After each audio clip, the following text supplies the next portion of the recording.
চুপ থেকেও প্রতিবাদ জানানো যায়। প্রতিবাদের আওয়াজ সকলের কাছে পৌঁছে দিতে ভিন্ন উপায় অবলম্বন করলেন আলিপুরদুয়ার জেলার এই চিকিৎসক।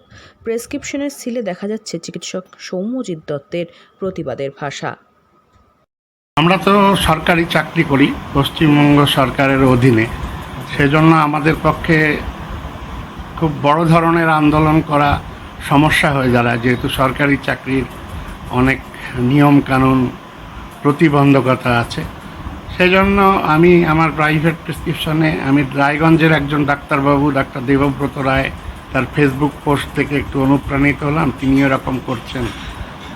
আমি তাই আমার প্রাইভেট প্রেসক্রিপশনেই আরজি করের ঘটনার প্রতিবাদ এবং বিচার চেয়ে গত 3 দিন হলো আমি প্রাইভেট প্রেসক্রিপশন একটা রাবার স্ট্যাম্প করেছি। এইটার মাধ্যমে আমার রোগীদের কাছে বার্তা পৌঁছাচ্ছি। বিশেষ করে আসাম থেকেও তো, ভুটান থেকেও তো আমাদের কাছে অনেক পেশেন্ট আছেন, তাদের কাছেও এই বার্তা যাবেন, তারাও প্রতিবাদ করবেন এই আশা রেখে। যে আরজিকর কাণ্ড নিয়ে প্রতিবাদ অব্যাহত চিকিৎসকদের। বাদ নিয়ে আলিপুরদুয়ার জেলা হাসপাতালে চিকিৎসকরা।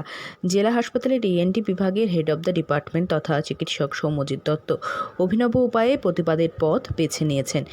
চিকিৎসক সৌম্যজিৎ দত্ত আরজিকর কাণ্ডে নির্যাতিতার বিচার চেয়ে প্রেসক্রিপশনে সিল দিয়ে রোগীদের কাছে তা তুলে দিচ্ছেন।